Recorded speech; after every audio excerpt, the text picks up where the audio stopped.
এখানে এত বড় এক্সপার্টিজের পর আবার কোরআনও জানে, ওই কথা কিন্তু আমিও বলছি, আমার দাম নাই। কিন্তু আপনাদেরকে কত সম্মানের চোখে দেখা হচ্ছে। আবার দেখেন, ৫ ওয়াক্ত সালাত আদায় করা জামাতের সাথে, ফরজ সালাতগুলো, এটা তো মানে করতেই হবে, কম্পালসারি। এটা করে তো খুব বেশি ক্রেডিট নেওয়ার কিছু নাই।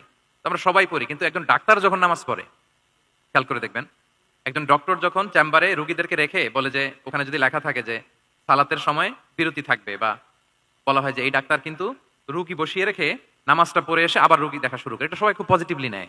যে দেখো, এত ব্যস্ততার পরেও চাইলে এই সময় রুগী দেখতে পারতো, কিন্তু উনি নামাজ পড়ে। দেখেন, একই কোরআনের কথা আমিও বললাম, আপনিও বললেন, আপনার মর্যাদা কত বেশি।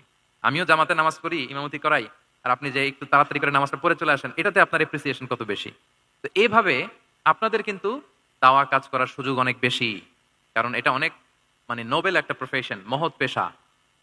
আপনারা জনগণকে সরাসরি সেবা দেওয়ার যে ব্যাপারটা, এটার সুযোগ আছে। যুদ্ধ বিধ্বস্ত আপনি আপনি আহতদেরকে সেবা দিতে পারেন, আগুনে পোড়া রোগীদেরকে সেবা দিতে পারেন, দুরারোগ্য ব্যাধি, তার আর যাওয়ার জায়গা নেই, আপনি সেবা দিতে পারতেছেন। যে কোনো রোগ বালাই, যে কোনো পরিস্থিতিতে যখন একজন মানুষ অসুস্থ হয়, তখন আপনি সেবা দিচ্ছেন, তখন তার মনটা কিন্তু খুব নরম থাকে, তার মধ্যে একটা অসহায়ত্ব কাজ করে। ওই একটা অসহায় মানুষ, তার মনটা খুব নরম, ওইরকম একটা সিচুয়েশনে তারা আপনাদের দ্বারস্থ হয়। ফলে